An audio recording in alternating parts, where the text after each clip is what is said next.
머신러닝이라는 것은 데이터가 주어졌을 경우에 모델을 가정하고 그 모델 안에 있는 변수들을 조정해서 그 데이터를 잘 피팅해서 지식을 확보하는 건데, 그 모델은 다양한 모델들이 존재할 수 있고 그 중에 하나가 신경망이 됩니다. 컴퓨터 프로그램이 학습한다는 것은 특정한 태스크, 예를 들면 이제 음성인식 같은 경우에 평가 성능, 예를 들면 이제 인식률 같은 거죠. 이 데이터를 보면 볼수록, 음성 데이터를 보면 볼수록 성능이 향상될 때, 이 시스템은, 이 프로그램은 데이터로부터 학습을 하고 있다, 이렇게 이야기를 하게 됩니다.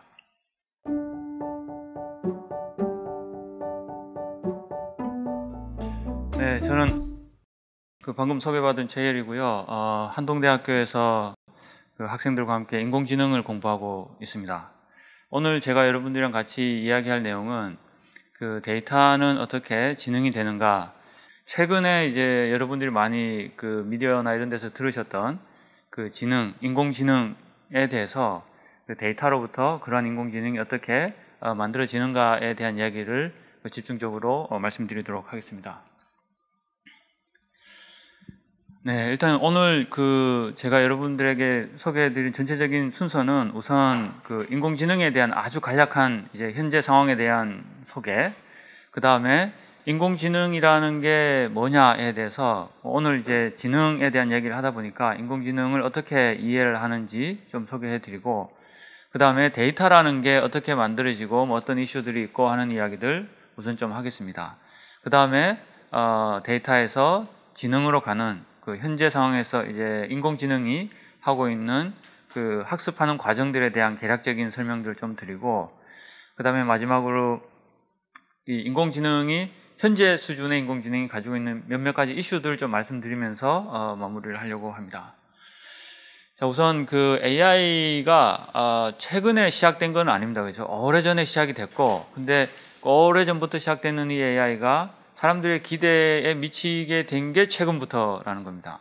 중간중간에 가끔씩 이제 중요한 이슈들은 있었어요. 뭐 체스 같은 거라든가, 그 다음에 제퍼디 쇼 같은 것에서 인공지능이 사람들을 놀래키긴 했지만, 지금처럼 이렇게 광범위하게 AI가 사람들에게 받아들여진 거는 이제 처음 있는 것 같아요. 처음이라는 게 한 2010년, 11년, 12년 요때부터 시작해가지고, 물론 이제 한국에서는 2016년 알파고 이후에 인공지능이라는 단어가 굉장히 광범위하게 쓰였지만, 그래서 최근에 일어난 이 인공지능 붐에 가장 먼저 주목할 만한 사건들은 대략 한 2011년쯤에 이렇게 발생을 합니다. 이게 뭐냐면 독일의 교통표지판 인식 대회가 있었는데, 그 대회에 IDSI라는 팀에서 알고리즘을 제출했고, 그 알고리즘이 1등을 차지했는데, 그게 이제 딥러닝 기반의 알고리즘이 됩니다. 그리고 또 한 가지 재밌는 사실은, 이거 보시면 이제 테이블에 사람의 수준이 98.84인데 인공지능이 99.46. 그러니까 사람의 수준을 뛰어넘는 인공지능이 만들어지기 시작을 합니다. 이때는 이제 일반적인 인공지능이 아니라 뒤에 가서 좀 더 말씀드리겠지만, 특정한 영역에 있어서 교통표지판 인식이라는 그 문제에 있어서는 사람 수준을 뛰어넘기 시작을 했다. 그 다음에 두 번째는 신약 개발과 같은 곳에서도 인공지능이 본격적으로 쓰여지기 시작을 합니다. 그래서 신약 개발 컨테스트가 있었는데, 마지막 순간에 컴퓨터 하는 친구들이 이 신약 개발 컨테스트에 참여하겠다 해서 데이터를 다운받아서 딥러닝을 돌리고 제출했더니 우승을 하는, 이런 류의 일들이 이때부터 이제 본격적으로 시작됩니다. 그래서 기존에 있었던 많은 연구들이 그냥 빅데이터랑 딥러닝이라는 걸로 간단하게 성능이 넘어서는 그런 일들이 이때부터 본격적으로 발생하기 시작합니다. 그래서 이 슬라이드는 현재의 딥러닝에 기반한 인공지능의 판세를 이렇게 보여주는 건데요. 1990년대도 물론 여기 정확도라고 생각하시면 되는데요. 숫자 자체는 중요하지 않습니다. 이렇게 정확도가 이렇게 쭉 올라가다가 2000년대쯤에는 이렇게 정체되는 구간이 있습니다.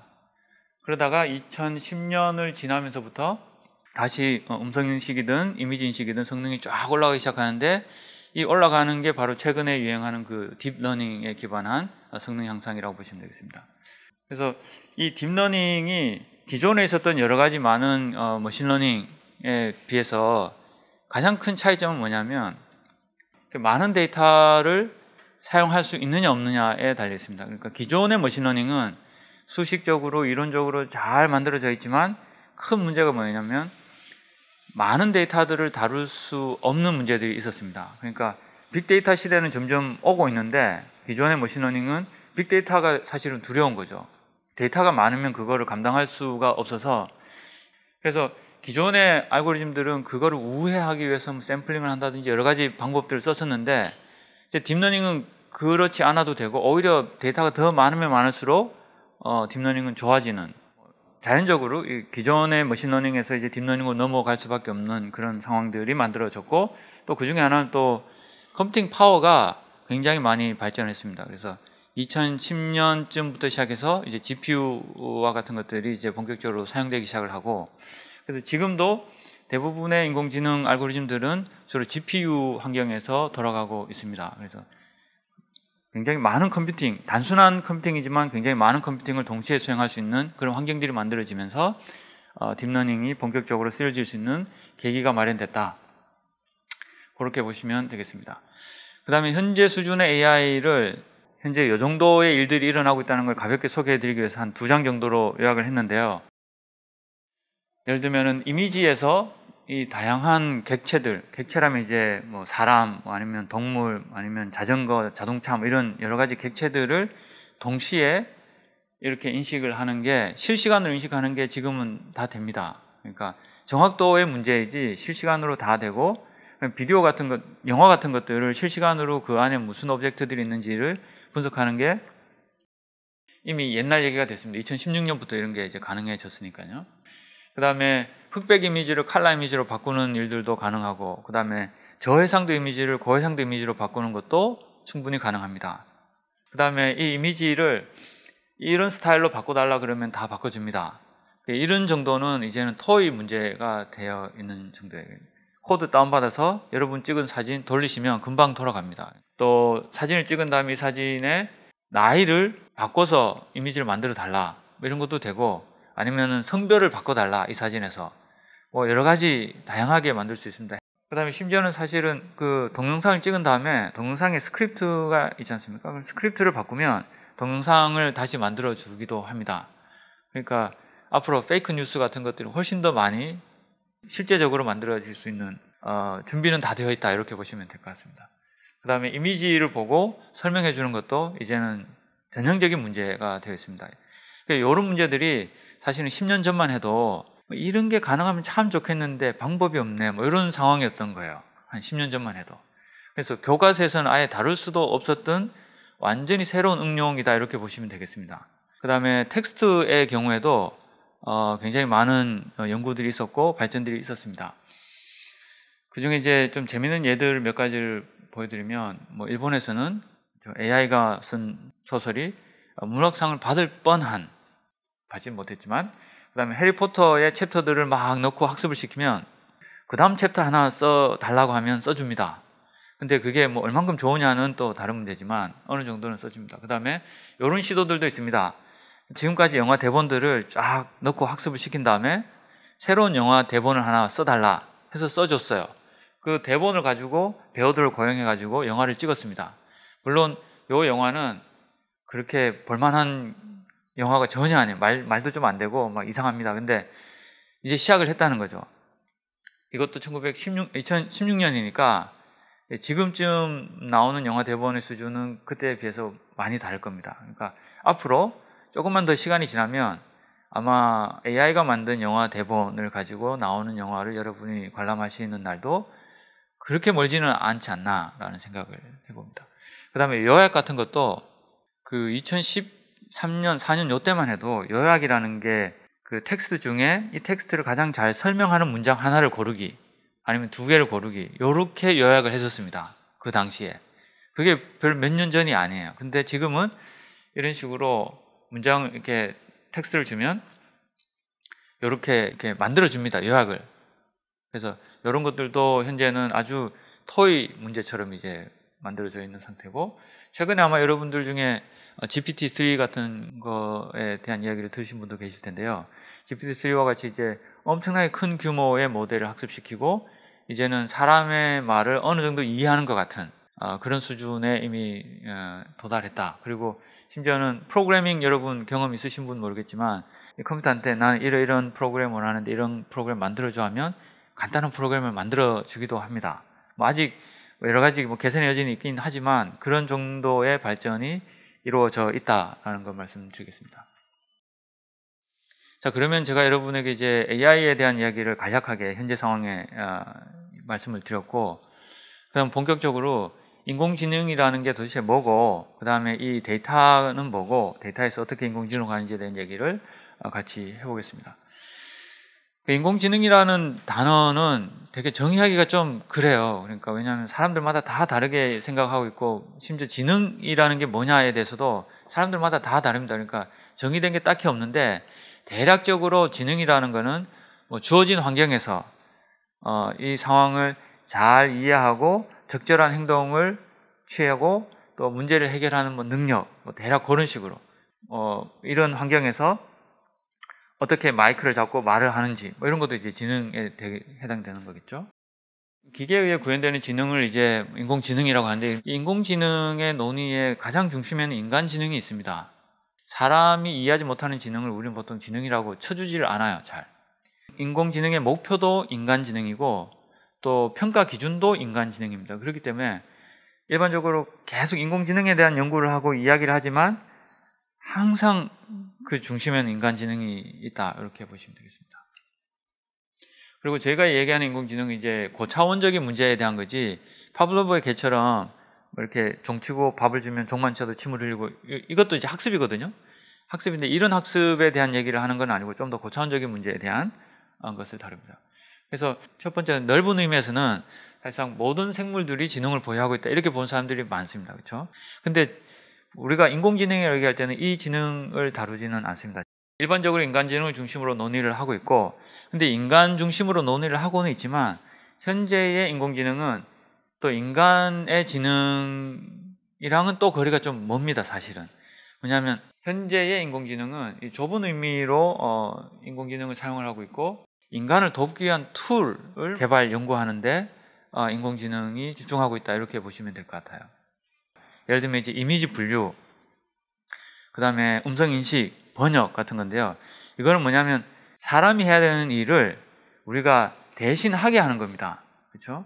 그렇기 때문에 현재의 인공지능의 연구 개발은 전혀 인간과 경쟁 관계에 전혀 있지 않습니다. 여러분이 막연한 두려움에서는 벗어나셨으면 좋겠다는 말씀 일단 드리고, 그 다음에 여러분들이 뉴스나 이런 데서 아마 강인공지능, 약인공지능 이런 얘기도 들으셨을 텐데, 지금은 일반적으로 이제 이 강인공지능이랑 이 제너럴 AI랑 뭐 같은 용어로 많이들 쓰시는데, 원래 용어로는 존 셜이라는 분이 이 강인공지능, 약인공지능 단어를 처음 소개하시면서는 약인공지능은 시뮬레이션이다 라고 정의를 했습니다. 그리고 강인공지능은 시뮬레이션이 아니라 그 자체를 말합니다. 그러니까 우리는 강인공지능을 가지고 있지만 우리를 아무리 잘 시뮬레이션해도 그거는 약인공지능일 수밖에 없고, 그래서 우리가 연구개발해서 만드는 인공지능이라는 거는 태생적으로 약인공지능일 수밖에 없다. 그래서 강인공지능은 허구다, 이렇게 이야기를 했습니다. 그래서 처음 나온 강인공지능의 단어는 허구라는 얘기로 시작이 됩니다. 근데 현재는 이제 그렇게 쓰이지는 않죠. 그 다음에 데니엘 데넷이랑 존 폰 노이만 같은 분들은 마음이라는 거는 단지 기계일 뿐이다, 이렇게 얘기를 합니다. 그래서 계산에 의한 거지 뭐 신비한 뭔가가 있는 게 아니다라고 이야기를 하죠. 이분들한테는 약인공지능이랑 강인공지능은 차이가 없어요. 근데 이분들이 보실 때는 이제 현실적으로 이게 어플라이드 AI냐 제너럴 AI냐에 대한 구분이 있을 수 있습니다. 어플라이드 AI는 뭐 자율주행 같은 거, 음성인식, 번역, 혹은 뭐 알파고 같은 것들이 다 특정한 문제에서 잘 활동하는 인공지능, 그러니까 어플라이드 AI가 됩니다. 제너럴 AI는 여러분이 영화 속에서 보시는 AI들이 대부분 이제 제너럴 AI라고 보시면 돼요.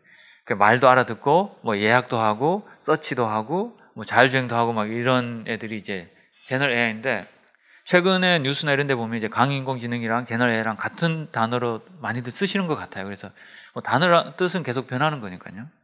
그다음에 AI를 접근하는 크게 두 가지 방법이 있는데, 역사적으로 하나는 컴퓨테이셔널리즘, 심볼에 기반한 계산, 계산에 의해서 지능이라는 게 구현될 수 있을 거다라고 생각을 해서 오랫동안 이런 부류의 사람들이 있었고, 또 최근에 활발하게 진행되고 있는 AI는 바로 이 커넥셔니즘입니다. 딥러닝에 기반한, 뉴럴 네트워크에 기반한. 이 둘 차이는 컴퓨테이션은 심볼에 기반했고, 커넥셔니즘은 이제 뉴런이라든가 이런 작은 단위의 정보들이 표현되고, 그래서 로우 레벨의 모델링이 되고, 또 큰 차이점은 이 컴퓨테이셔널리즘은 해석이 가능합니다. 중간에 열어보면 뭐 소크라테스는 죽는다 이런 거 있죠. 사람은 죽는다, 소크라테스는 사람이다, 사람은 죽는다. 보면 대충 따라갈 수 있잖아요. 근데 이 뉴럴 네트워크는 그렇게 되어 있지를 않아요. 얘가 어떤 결과를 냈는데, 예를 들면 알파고 같은 경우죠. 알파고가 어떤 수를 딱 떴는데 알파고가 왜 그 수를 떴는지 몰라요. 알 수가 없어요. 그러니까 해석이 불가능한. 그래서 뒤에 또 말씀드리겠습니다만, 이제 뭐 설명 가능한 AI 뭐 이런 얘기들도 나오는 이유가 여기 있습니다. 자, 그러면 이제 인공지능에 대해서 뭐 여러 가지 말씀을 드렸는데요. 공대에서는 어떤 일을 하려면 평가 툴이 있어야 됩니다. 그렇죠? 이 시스템을 만드는데 이게 저 시스템보다 좋으냐 나쁘냐라고 얘기를 해야 되고, 그러려면 이제 평가를 할 수 있어야 되는데, 인공지능을 평가하는 가장 첫 번째 툴이 바로 이 튜링 테스트라는 겁니다. 원래 알렌 튜링은 약간 다른 용어로, 다른 형태로 제안했지만 현재는 이렇게 이해가 되고 있습니다. 여기 컴퓨터가 있고요. 요걸 이제 AI라고 할 수도 있겠습니다. 그 다음에 여기에 다른 사람이 있습니다. 그 다음에 요 제3자의 사람이 요 컴퓨터랑 채팅을 하고, 또 요 사람이랑 채팅을 합니다. 그랬을 때에 요 사람이 어느 쪽이 사람이고 어느 쪽이 AI인지 모르겠다, 이렇게 하면은 이제 튜닝 테스트를 패스했다, 이렇게 이야기를 합니다.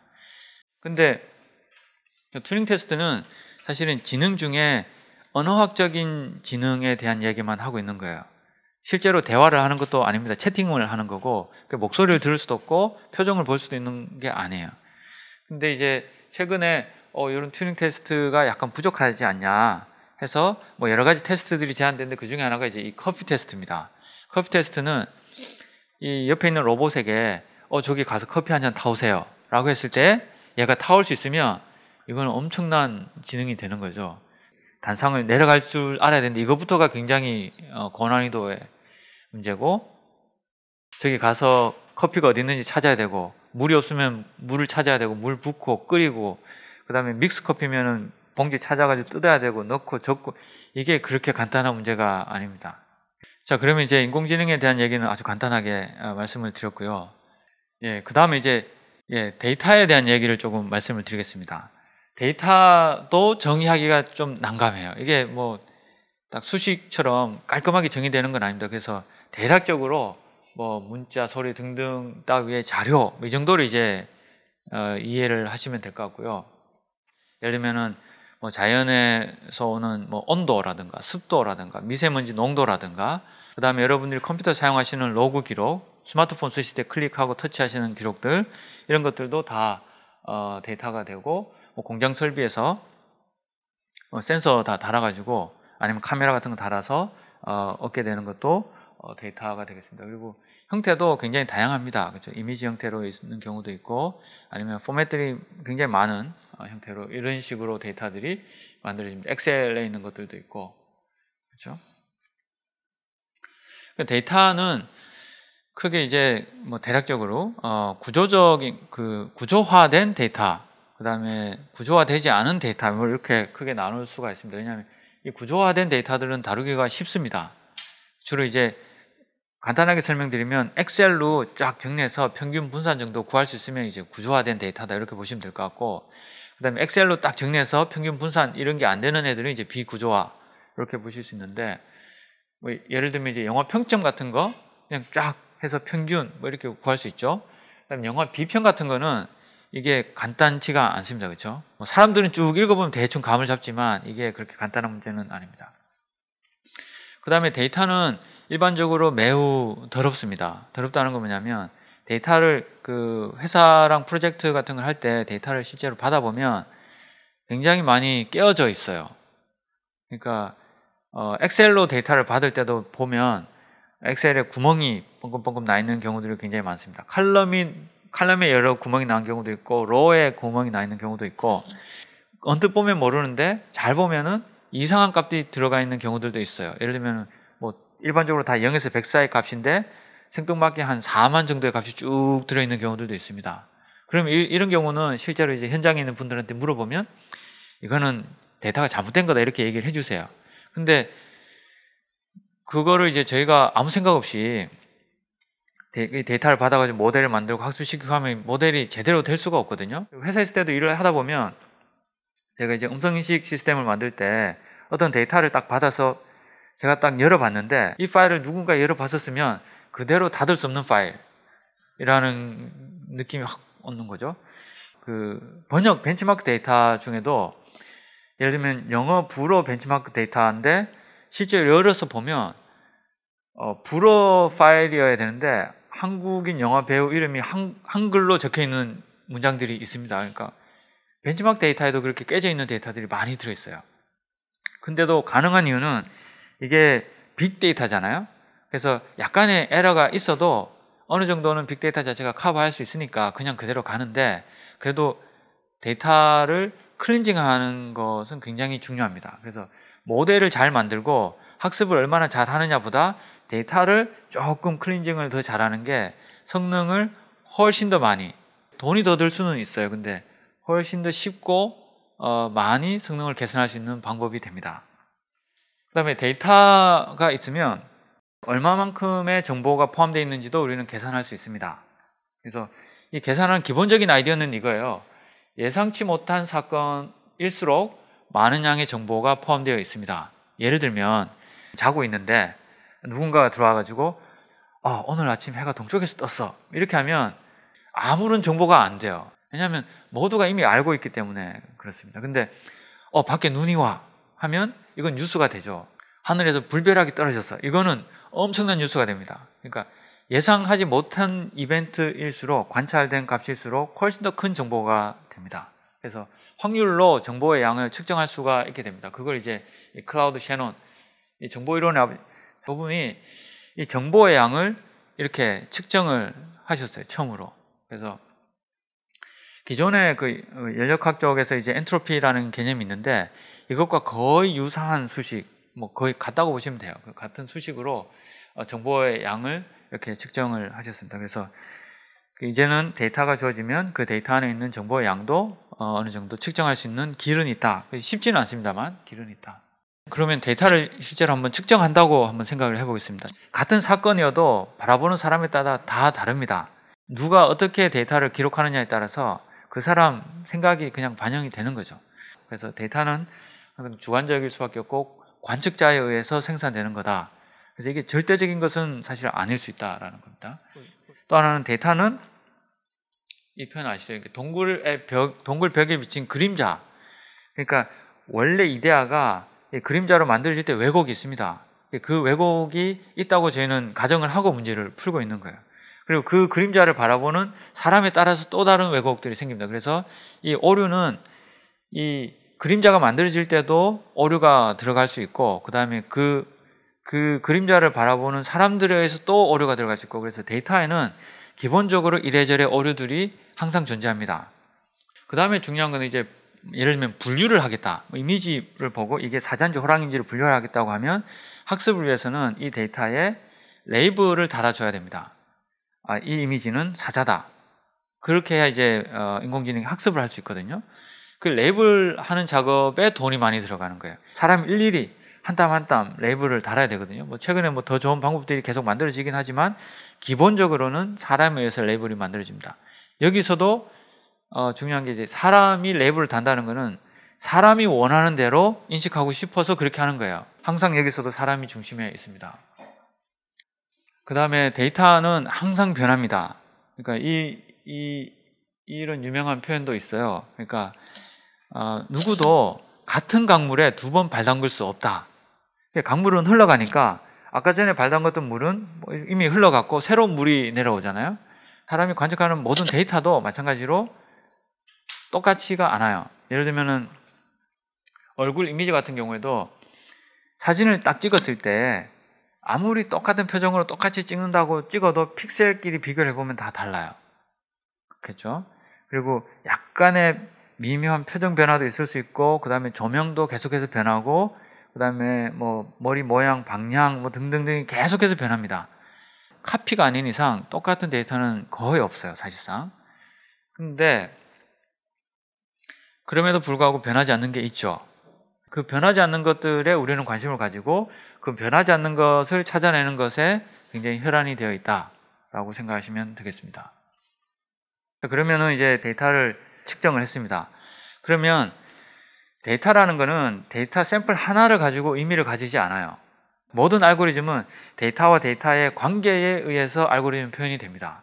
그래서 그 관계를 잘 활용하는 방법들이 뭐 여러 가지 수식적으로 뭐 이론적으로 많이 발전되어 가고 있죠. 그래서 머신러닝에서는 분포를 알면 게임은 끝납니다. 예를 들면 이 이미지가 주어졌을 때에 이 이미지에 대한 확률 분포를 알면, 이게 호랑이인지 사자인지 분포를 알면 그 분포에서 그냥 결정을 하면 돼요.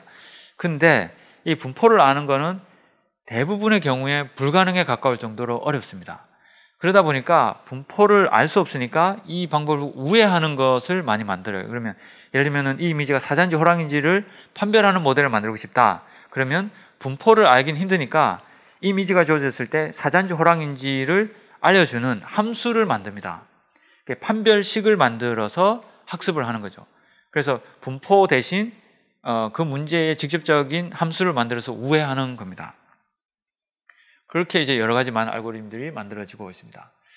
그 다음에 이렇게 하는 이유는 이렇게 아까도 말씀드린 것처럼 데이터 샘플 몇 개만 가지고는 그 데이터 전체를 이해하는데 한계가 있기 때문에 이 많은 데이터를 가지고 일반화를 하려고 굉장히 노력을 하죠. 예를 들면은 우리나라 사람들의 예를 들면은 한 달 평균 단백질 섭취량을 이해하고 싶다 그러면 옆집 몇 사람의 섭취량을 조사해서는 이게 답이 안 나와요.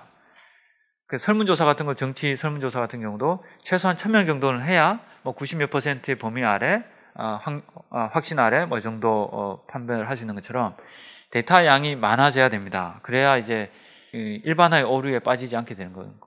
샘플 몇 개로부터 일반적인 개념 혹은 이론 혹은 관계 같은 것들을 찾아내는 게 일반화잖아요. 그러면 이게 사실상 연역적 방법, 귀납적 방법들이 있을 텐데 이건 이제 귀납적 방법에 해당되는 겁니다. 사실 귀납적 방법은 한계가 많이 있죠. 그러니까 샘플의 개수라든지 아니면 어떻게 샘플링 했느냐에 따라서 우리가 알게 되는 지식들이 굉장히 왜곡될 가능성은 여전히 많이 있지만 현실적으로 그 방법밖에는 방법이 없기 때문에 귀납적 방법을 지금 쓰고 있는 거라고 보시면 되고, 데이터에 근거한 인공지능이라는 거는 결국은 이제 귀납적인 방법이랑 같은 형태로 발전하고 있다, 이렇게 보시면 되겠습니다. 일반화에 대한 교훈을 삼을 수 있는 예가 있어서 일단 하나를 소개해드리면, 그 이웃 나라에서 이제 큰 지진이 한번 있었는데 이 사람들이 그 원자력 발전소를 세울 때에 다 데이터 분석을 하고 일을 하죠. 그래서 그 지역에서 400년간 있었던 지진의 데이터를 다 찍었습니다. 그래서 이 사람들이 이 데이터로부터 이제 일반화를 합니다. 모델을 만들고 예측을 하게 되죠. 이렇게 모델링을 해서 보니까 9.0이라는 강도의 지진이 발생하는 거는 13,000년에 한 번씩 나타나는 정도의 강도예요. 이 강도는. 그러면 13,000년 정도를 위해서, 정도에 한 번 나타나는 거를 위해서 할 수는 없잖아요. 그래서 이 사람들이 본 게 8.0이 대략 한 100년에 한 번 정도 나타나는 지진이니까 8.0은 견딜 수 있게 원자력 발전소를 시공을 했던 거죠. 근데 실제로는 이제 9.0이 넘는 이 지진이 와서 굉장히 문제가 됐죠. 근데 그런 경우에도 보면 이 데이터를 요 부분에는 에러들이 좀 있을 수 있다고 생각을 하고 이렇게 일반화를 했다면 9.0이라는 지진은 한 300년에 한 번 정도 나타나는 지진이 됩니다. 그럼 300년에 한 번 나타나는 지진이라면 대비를 했었어야 되는 거가 되죠. 그러니까 더 좋은 일반화를 위해서 우리가 필요한 게 여러 가지 방법이 있습니다. regularization 방법이라든가 아니면 constraint을 건다든가 여러 가지 방법들이 있는데, 제일 쉽고 또 좋은 방법은 이 빅데이터를 활용하는 겁니다. 그래서 데이터의 볼륨을 계속 증가시키면 일반화의 오류에서 벗어날 수 있는 가능성은 훨씬 더 많아집니다. 국내에서도 정부에서 이제 뭐 AI 허브라는 사업을 통해서 데이터들을 이렇게 모아서 퍼블릭하게 이렇게 공개를 하고 있고, 이 데이터를 가지고 많은 사람들이 여러 가지 인공지능 알고리즘들을 만들고 연구하고 있습니다. 저희도 이런 데이터를 쓰고 있습니다. 자, 그러면은 이제 제가 데이터에 대한 얘기도 기본적으로 말씀을 드렸고요. 그러면 데이터에서 지능으로 가는 방법에 대한 얘기를 말씀을 좀 드리도록 하겠습니다. 우선 노란색 점들이 이제 데이터라고 보고, X축은 독서량, Y축은 뭐 성적이라고 해보겠습니다. 그러면 독서량과 성적의 관계를 우리는 알고 싶은 거예요. 그러면 이 데이터가 주어졌을 경우에 첫 번째 하는 일은 모델을 일단 정의를 합니다. 나는 이 데이터들 간의 관계가 선형인 것 같아 라고 생각을 하면 일단 이렇게 모델을 씁니다. Y는 X 플러스 B, X는 독서량, Y는 성적이 되겠죠. 그러면 여기서는 A와 B가 변수가 됩니다. 이 A와 B를 잘 조정하면 이 데이터들을 가장 잘 피팅하는 라인을 찾을 수 있습니다. 이게 현재 여러분들이 들으시는 인공지능에 작동하는 원리다, 이렇게 보시면 될 것 같아요. 그러면 요 Y는 X 플러스 B와 같은 수식은 너무 간단하잖아요. 그래서 이걸 아무리 피팅을 잘해도 여전히 에러가 좀 있습니다. 그렇죠? 그러면 모델을 조금 더 복잡하게 올립니다.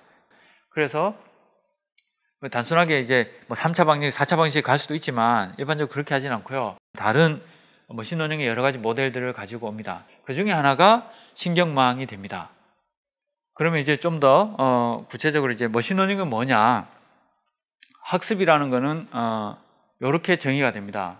이분은 이제 머신러닝의 아버지라고 해도 될 만한 분이신데, 톰 미셸이라는 분이 이렇게 말씀하셨어요. 컴퓨터 프로그램이 학습한다는 거는 특정한 태스크, 예를 들면 이제 음성 인식 같은 경우에 평가 성능, 예를 들면 이제 인식률 같은 거죠. 이 데이터를 보면 볼수록, 음성 데이터를 보면 볼수록 성능이 향상될 때, 이 시스템은, 이 프로그램은 데이터로부터 학습을 하고 있다, 이렇게 이야기를 하게 됩니다. 약간 다른 말로 이제 공대스럽게 표현을 하면 성능을 목적 함수로 정의를 하고, 그 다음에 모델의 변수를 조정하는 함수 최적화 과정을 통해서 최적의 변수를 찾아내는 과정이 학습이다, 이렇게 이해를 할 수도 있겠습니다. 요거를 제 나름대로 이렇게 표를 이렇게 그렸는데요. 데이터가 일단 주어지고 하면 저희가 처음에 해야 되는 게 초기 이제 모델을 디파인 합니다. 이 모델이 이 데이터에 가장 잘 피팅하도록, 그러니까 피팅의 정도를 표현하는 게 이 목적 함수가 됩니다. 에러 같은 게 이제 목적 함수가 되고, 이 목적 함수를 이렇게 최적화하도록 하는 알고리즘들이 최적화 알고리즘이 있거든요. 그러면은 초기 모델에서 이 목적 함수를 가장 잘 데이터가 피팅하도록 최적화시키면 나오는 게 최적화된 모델이 나오겠죠. 그러면 여러분들이 보시는 이 인공지능이라는 거는 이 최적화된 모델로 표현이 되는 겁니다. 그 데이터로부터 최적화된 모델로 변환되는 거죠. 전통적인 프로그램이랑 약간 비교를 해보면 이렇게 됩니다. 전통적인 프로그램은 프로그래밍을 처음부터 끝까지 다 해서 컴퓨터한테 주면 컴퓨터가 그걸 돌려주죠. 근데 머신러닝은 입력이랑 출력을 주면 컴퓨터가 이 관계를 만들어서 모델을 줍니다. 이게 또 다른 말로 표현하면 이제 프로그래밍이 되는 거죠. 그렇죠? 그래서 이 접근하는 방법이 약간 다릅니다. 그 다음에 일반적으로 이 지능, 학습의 원천은 데이터입니다. 그 의대생들 같은 경우 예를 들어 보면 대학교에서 책을 보고 공부를 한 다음에 실제로 병원 가서 새로운 데이터들 보잖아요. 책에서는 이렇게 배웠는데 뭐 이런 경우는 조금 이런 경우들이 더 나을 수도 있겠다고 자기의 날리지를 업데이트를 합니다. 그러면 이 사람이 업데이트된 날리지는 이 그전에 학습된 결과와 데이터로부터 오는데, 예를 들면 책이라고 할게요. 그럼 이 책을 쓴 사람의 책, 이 책을 쓴 사람이 본 책, 계속 가다 보면 이 결국은 모든 날리지는 데이터에서부터 왔다라고 가정을 하면 딥러닝의 접근이 맞는 거예요. 딥러닝은 도메인 날리지 쓰지 않고 데이터로부터 모든 것을 학습해냅니다. 그게 처음 딥러닝이 출발했던 방법들이에요. 데이터의 양만 충분하면 다 감당할 수 있다는 얘기가 되겠습니다. 그래서 최근 현재의 인공지능에 사용되는 모델은 신경망입니다. 그래서 신경망에 대해 조금만 더 말씀을 드리면, 신경망이라는 것은 뇌에 의해서 영감을 받은, 이렇게 표현합니다.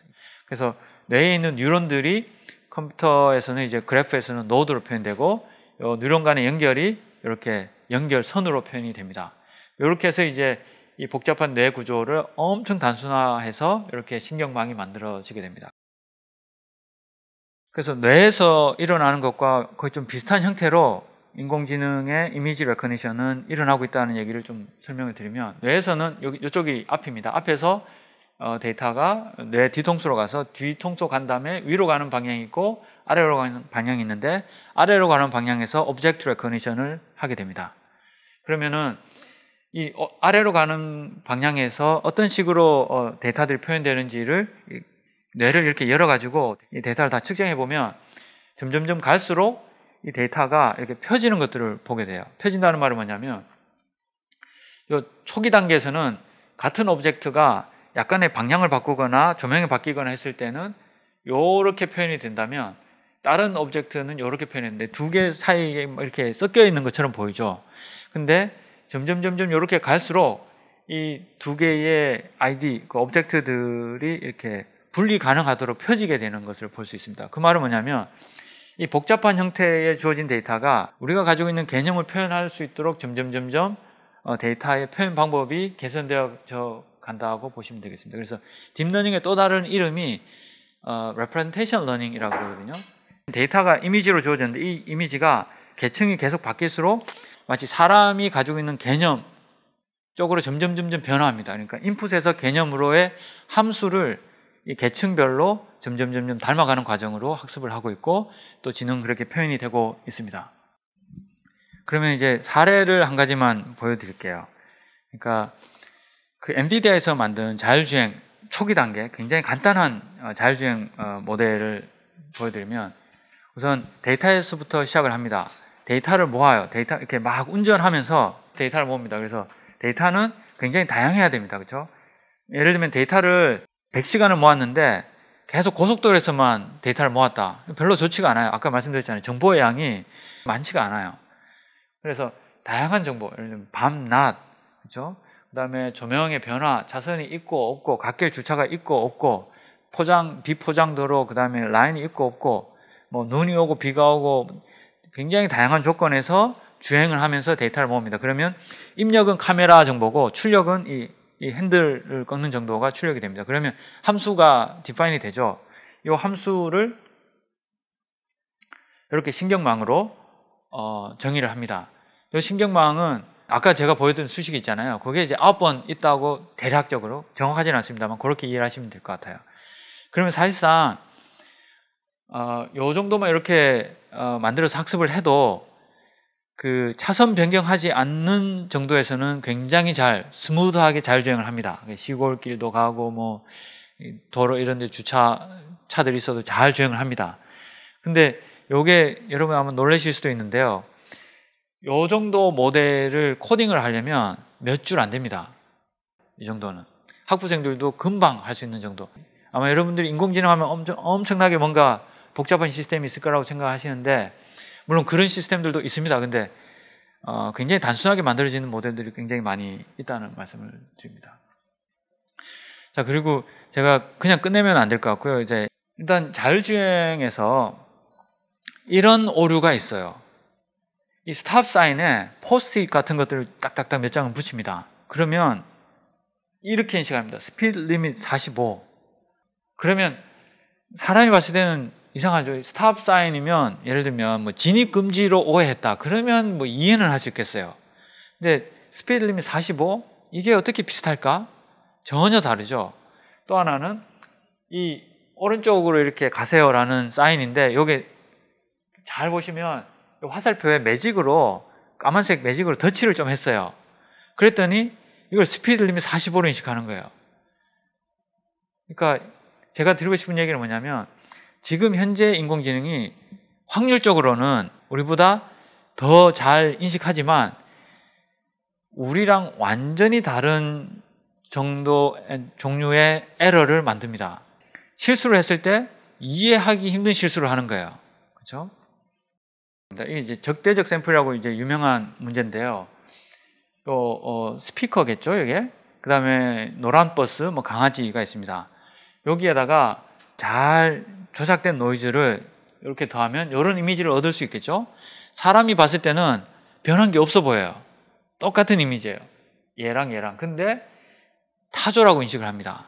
그러니까 아까도 말씀드렸다시피 현재 인공지능은 잘하지만 사람이랑은 완전히 다른 형태의 지능을 가지고 있는 것 같다라고 이해하는 게 좀 안전합니다. 그렇죠? 뭐 이런 경우도 있습니다. 이게 사람을 잘 인식하는데 이런 이미지 패치를 딱 목에 걸면 CCTV는 이 사람을 사람으로 인식을 못한다는 거죠. 많은 경우에 비슷하게 작동하지만 전혀 다른 종류의 에러들이 나타나는 경우들이 언제든지 나타날 수 있다. 그렇게 이해하시는 게 좋을 것 같아요. 오늘 제가 말씀드렸던 거는 이제 그 제너럴 AI에 대한 얘기를 말씀드린 건 아니에요. 툴로서의 AI만 말씀드렸고 그거에 대한 이슈들도 굉장히 많은데 제너럴 AI로 가기 위한 연구들도 최근에는 있습니다만 아주 초보적인 수준의 성능들을 가지고 있습니다. 그래서 뭐 여러 가지 연구들이 많이 있습니다. 근데 뭐 강화학습은 어느 정도 많이 성능들을 잘 내고 있고 근데 그 이외에는 조금씩 이제 개선이 되어서 발전을 하고 있습니다. 그래서 마지막인데 이거는 이제 AI의 리스크는 인류 문명을 파괴할 정도냐. 그래서 이 보고서에서는 2100년 전에 인류 문명을 파괴할 확률이 얼마냐. 슈퍼 인텔리전트 AI가 인류 문명을 파괴할 확률이 5%라고 그래요. 이 핵전쟁 같은 것보다 확률이 훨씬 더 높다고 그래요. 저는 이게 과장된 두려움이다라고 생각하고 있습니다. 왜냐하면 아까도 말씀드렸다시피 대부분의 AI에 대한 연구들은 지금은 툴로서 작동하는 건데 인류가 이 AI 때문에 멸망한다면 마치 인류가 칼을 가지고 서로를 죽여서 멸망하는 것과 사실은 같은 거라고 저는 이해를 하고 있습니다. AI는 사람을 공격할 의지도 욕심도 생각도 마음도 없어요. 우리가 그거를 가지고 남을 서로 죽이느라 문제가 생기면 몰라도 보다 현실적인 문제는 오히려 이런 겁니다. 여러분 운전면허가 다 불법이 되는 때가 올 수도 있어요. 사람이 운전하는 건 너무 위험하니까 자율주행을 해야 되게 법이 만들어질 수도 있습니다. 언젠가는. 그렇죠? 이 자율주행하는 자동차에 바이러스가 들어가가지고 이상해지면 다 죽는 거죠. 바이러스 같은 것들이 훨씬 더 위험한 문제가 될 수 있고 그래서 아까 말씀드린 것처럼 나쁜 의도를 가진 사람들에 의해서 악용되는 게 더 큰 문제가 되고 또 AI는 데이터에서부터 만들어지기 때문에 어떤 데이터를 가지고 AI를 만들었느냐에 따라서 굉장히 다양한 형태의 반응들이 나올 수 있습니다. 사람과 동물을 구분하는 AI를 만들었는데 사람의 데이터에 100인만 있었다. 그러면 유색 인종은 사람으로 구분이 잘 안 될 가능성이 굉장히 높은 거죠. 그 다음에 AI에 대한 열등감. AI가 사람보다 모든 것을 다 잘해요. 음식도 잘하고 빨래도 잘하고 청소도 잘하고 설거지 잘하고 다 잘해요. 그러면 사람들은 열등감을 느끼게 되겠죠. 내가 잘하는 게 뭔가. 그 다음에 사회적인 역할이 변화될 수도 있습니다. 아기들에게 부모님들이 책을 읽어주실 때 밤에 계속해서 같은 책을 계속해서 읽어달라 그러면 부모님들이 뭐 처음에 한 두세 번은 읽어주시겠지만 뭐 슬슬 뭔가 이제 속에서 막 올라올 수 있죠. 로봇은 한결같은 목소리로 1000번이고 10,000번이고 아기가 잠잘 때까지 그러면 아기가 누구에게 책을 읽어달라고 할지 그리고 누구에게 더 애착을 느끼게 될지 이런 이슈들도 중요한 이슈가 됩니다. 그러니까 AI가 우리를 공격하는 게 아니고요. 다른 종류의 여러 가지 많은 현실적인 이슈들이 많이 있다는 얘기를 말씀을 드립니다. 그래서 마치면서는 뭐 제가 앞에 있는 얘기들 대충 정리하긴 했는데요. 결국은 돌이킬 수 없는 길이다 이거는 결국 가고 있고 거부할 수 없는 방향인데 잘 대처를 해야 된다. 그리고 현재 AI는 데이터에 의해서 만들어지고 있다. 그리고 한 가지 말씀을 좀 더 드리면 특정 분야에서 문제가 잘 정의되고 양질의 데이터가 충분하면 반드시 사람보다 더 나은 성능을 얻게 됩니다. 이때 사람은 그 분야의 전문가를 말해요. 예를 들면 바둑이면 이세돌, 그 다음에 의학 영상 데이터면 전문 의사보다 더 나은 성능을 반드시 얻게 되는데 문제는 이게입니다. 문제가 잘 정의되느냐. 근데 우리가 사는 세상에서는 대부분의 경우에 많은 문제들은 잘 정의되지 않아요. 예를 들면 누가 오늘 저녁에 뭐 먹을까? 뭐라고 대답하겠어요? 그렇죠? 이게 이미지 인식처럼 이게 사자냐 호랑이냐 이런 것처럼 간단한 문제도 아니고 바둑처럼 룰이 딱딱 정해져 있어서 그런 문제가 아닌 경우들이 매우 많지만 문제가 잘 정의만 되면 사람보다 더 나은 성능을 반드시 얻게 됩니다. 그래서 거기에 대해서 잘 여러분들이 생각하시고 데이터와 함께 인공지능과 함께 행복한 삶을 사시길 바라면서 일단 여기서 마치도록 하겠습니다.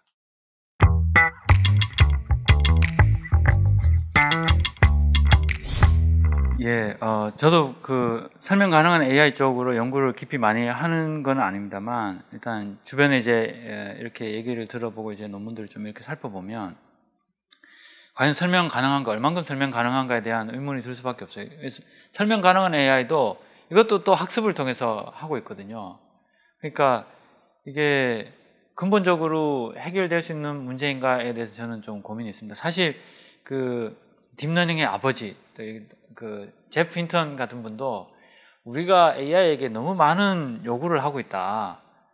이게 어쩌면 AI의 성능이 이렇게 아까 보신 것처럼 가끔 이상한 정도의 에러들을 만드는 경우들도 있고 해서 그 두려움 때문에 생기는 이제 요구사항이지, AI의 성능이 더 발전을 하고 더 스테이블해지고 하게 되면 굳이 이 설명이 필요할까에 대한 생각은 하게 됩니다. 그리고 현재의 물론 이쪽으로 연구하시는 분들 굉장히 많이 계시는데 굉장히 중요한 연구고 또 필요한 연구이지만, 또 한편으로 보면 현재의 AI의 수준이 그러하기 때문에 요구되는 것이 아닌가, 그리고 그게 얼만큼 할 수 있을까. 물론 시도는 해야 되는 거지만 저도 그 한계가 분명히 있다고 저는 생각을 하고 있습니다.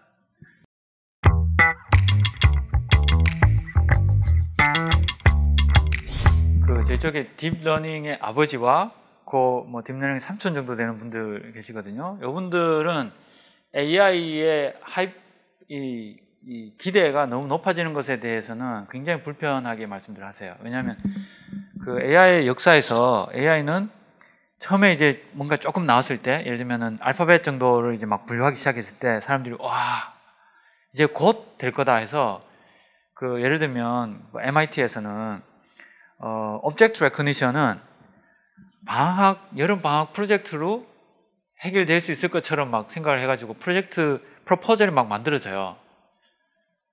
근데 그게 안 된다는 걸 알게 되면서 막 좌절하거든요.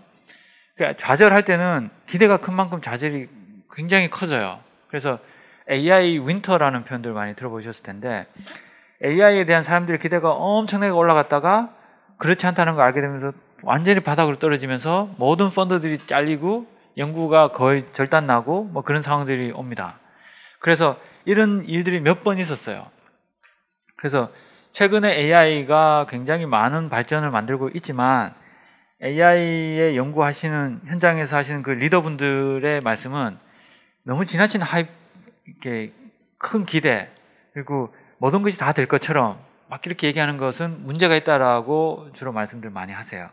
그리고 이 인공지능이 제너럴 AI에 대한 이야기를 대한 연구를 우리도 이제 시작을 해야 되지 않을까라는 얘기들은 하세요. 근데 이 제너럴 AI에 대한 두려움은 좀 막연한 두려움들이 훨씬 더 많은 것 같다라고 저는 이해를 하고 있습니다.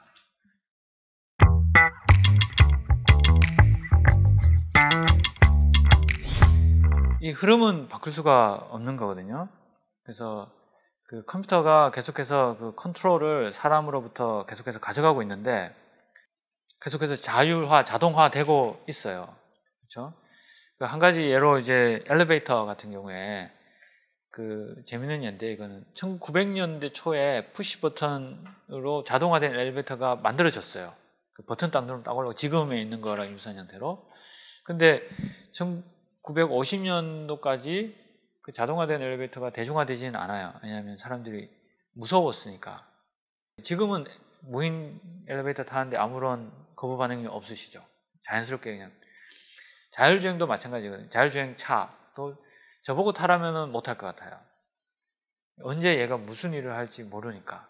근데 갓난 애기들은 자율주행이라는 단어를 들으면서 자란 애들은 아마 거부 반응 없이 될 것 같아요. 그러니까 이런 전체적인 흐름은 일단 거부할 수 없고, 그 다음에 그 경쟁이라는 것도 조금 다르게 봐야 되는 게, 인공지능이 사람이랑 싸우려고 하는 건 아니거든요. 근데 사람이, 아까 말씀드린 대로 사람이 원래 해야 되는 일을 이 인공지능이 대신하게 우리가 계속 인공지능을 만들고 있는데, 그거는 마치 자동차와 비슷한 거라고 개인적으로는 보시면 될 것 같아요. 왜냐하면 말 타고 다니다가 말 잘 타는 사람이 필요했는데 우편물 나르고 할 때, 근데 자동차가 나오면 자동차 타고 자동차 운전 기술을 배워야 되는 거죠. 근데 자동차가 나왔는데 말 타는 사람은 우리 어떻게 할까요? 물론 그 사람들에 대한 것도 필요하지만 이거를 그런다고 해서 자동차를 부술 수는 없잖아요. 자동차를 다 타고 다니는 건데, 점점점 이제 그렇게 가는 거죠. 의사 결정이라는 것도 마찬가지고, 그러니까 모든 분야에서 점점 더 기계에게 내어줄 수 있는 부분은 내어주는 게 흐름이지 않나, 저는 그렇게 생각을 하는데요. 근데 이렇게 내어줄 때 이슈들이 조금 있을 수는 있을 것 같아요. 예를 들면 이제 뭐 AI 판사 이런 거는 좀 문제가 되겠죠. 왜냐하면 아까 말씀드렸듯이 데이터가 지금 굉장히 왜곡되어 있잖아요. 판례라는 게. 저는 뭐 그쪽은 잘 모릅니다만, 저는 그렇게 들리는 TV나 이런 걸로 봤을 때는 뭐 힘있고 돈 있는 사람은 3년, 5년 뭐 이렇게 공식이 있는데, 그러면 다 그렇게 판단하겠죠, AI는. 그러니까 이 AI가 판단할 수 있는 데이터가 과연 모두가 동의할 수 있는 데이터냐, 이게 굉장히 중요한 이슈인 것 같아요.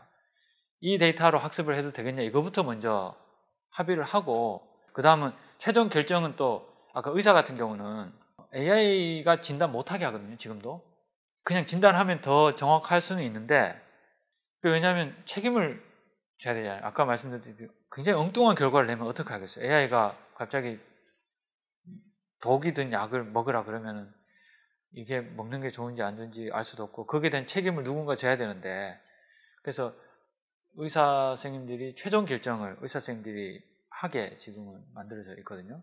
누군가는 있어야 돼요.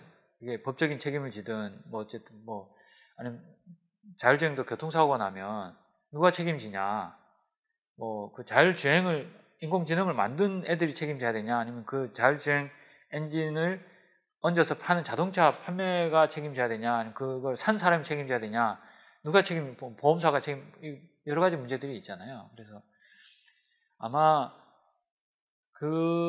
AI가 완전히 그거를 하기에는 당분간은 오랜 기간 동안 어렵지 않을까. 근데 조금씩 가겠죠. 그러니까 그게 어느 정도 속도인지 또 어느 방향인지는 저도 정확하게 모르지만, 어쨌든 조금씩 더 AI에게 일을 맡길 거고, 그럼 사람은 뭘 해야 되냐? 사람은 이제 잘 노는 게 중요한 시대가 되는 거죠. 사람은 이제 더 인간의 중요한 이슈들에 대해서 고민하고, 사랑한다는 게 뭐고, 또 가족이 뭐고, 행복이 뭐고, 뭐 그런 얘기를 더 많이 할 수 있고 또 해야 되는 시기가 오지 않나요? 왜냐하면 단순 작업은 이제 AI가 다 해줄 수 있잖아요. 더 시간이 지나면. 그러면 그때 썼던 시간들을 더 가치 있는 일을 해야 되고, 그게 뭐가 더 가치 있느냐에 대한 고민들을 해야 되고, 뭐 그런, 저 집사는 생각은 그런 생각을 가지고 있습니다.